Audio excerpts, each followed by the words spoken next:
My boyfriend is refusing to let me take my child to her grandmother's funeral and told me that my mother deserves cancer, so I am leaving with my daughter. I just lost my mom a couple of days ago from ovarian cancer. I'm devastated right now, and my boyfriend, we've been together for a year and a half, isn't helping me at all. My mom and I weren't on good terms before her death because of my boyfriend. John and my mom never got along because he's a deep-set atheist and my mom is very religious. Major issues popped up once I got pregnant and had my daughter. My mom pressed for me to have my baby baptized into the church, which I wanted to do, but John was dead set against it. He convinced me that baptizing her and indoctrinating her was a bad choice and that we should leave it to her to choose when she was old enough. I agreed. My mom didn't take this well at all, and after many angry and hurt arguments, she cut off contact with me. Not having my mom with me during my pregnancy or my baby's birth took a big emotional toll on me, but John insisted it was for the best, that he didn't want my mom near my daughter at all and that my mom was evil for hurting me. At the time I was angry, so I agreed. I found out my mom was sick with ovarian cancer a month ago when she called me and wanted to talk. I was horrified and all the bullshit kind of just fell away. I tried to make the best of my time with her, brought my daughter to meet her grandma,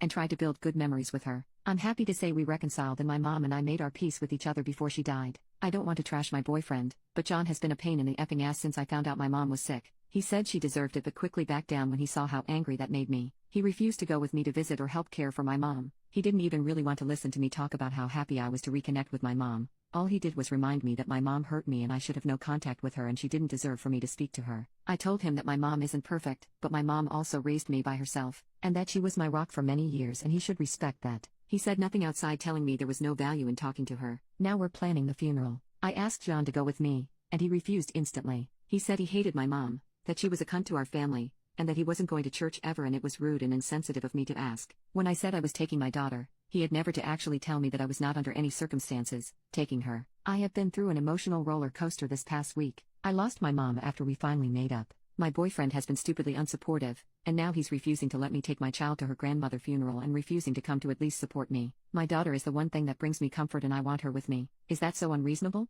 It seems like the more I push the more he digs his heels in and I just can't take it anymore. I don't know what to do. His attitude towards this entire thing is breaking my heart on top of my mom's death. Update. 5 days later.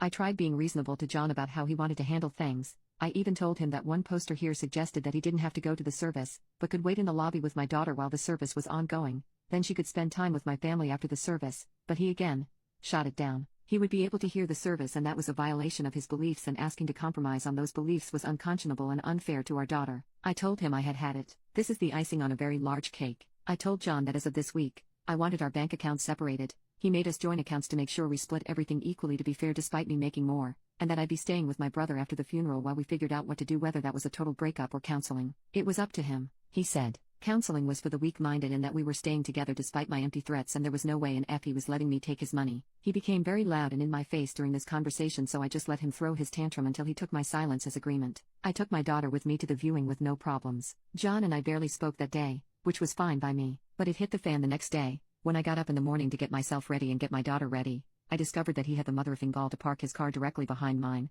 blocking me into the driveway. I had no way to get to the funeral in my own car. John always drives to work, but for reasons I can only imagine were to get back at me, decided to take the metro, and took the baby carriage and bottles, and my pump with him. My brother and I have our differences, granted. In fact, we haven't talked much since my mom and I were estranged. We started talking again after she was sick, but he'll forever be a saint to me for what he did. I called him crying, and he and my sister-in-law arrived within 20 minutes. Sister-in-law calmed me down and helped me get my daughter ready, and they brought along spare bottles, a carrier, and a breast pump. Thanks to them I was able to go my mom's funeral in comfort, and my daughter was an angel during the service. They calmed me down and everything went perfectly, and even though I was a mess most of the day, having my daughter with me, and my sister-in-law and even my brother with me to lean on gave me peace on the inside. I've made up my mind not to tolerate John's insane and controlling behavior anymore. He had a litany of excuses for doing what he did. He even tried to claim his car had problems, and I don't want to hear any of them. I never wanted to be a single mom. I always wanted to raise my baby within a family, but I've decided that going alone is so much better than doing it with this man, who thought nothing of trying to kick me while I was down. My brother's arranged for me to talk to a friend of his that specializes in family law this week, and we're taking it from there. I still feel so guilty for what happened with my mom. I miss her so much. I hope from here on out I can make her proud of me, despite my mistakes.